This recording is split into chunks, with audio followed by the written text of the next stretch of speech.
এরকমই হয়। মিশন গাঁদা ফুলের বাগান। তোমরা তো দেখেইছো বসন্তের শুরুতেই আমার ছাদ বাগানের মরুভূমির মতো অবস্থা।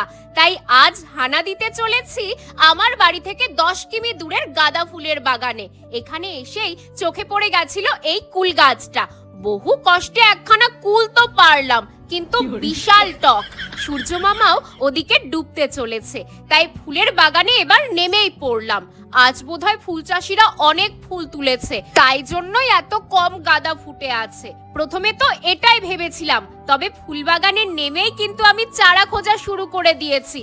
কিন্তু ও বাবা, যত ভেতরে ঢুকতে শুরু করলাম দেখছি চারা কি, গাছগুলো তো প্রায় মরেই যাচ্ছে। শুধু গাছগুলোই মরো অবস্থা নয়, ফুলগুলোও ছোট হয়ে গেছে। এত দূর আসাই আমার বৃথা হলো। দূর, সন্ধে লেগে গেল। যাই বাবা, বাড়ি যাই।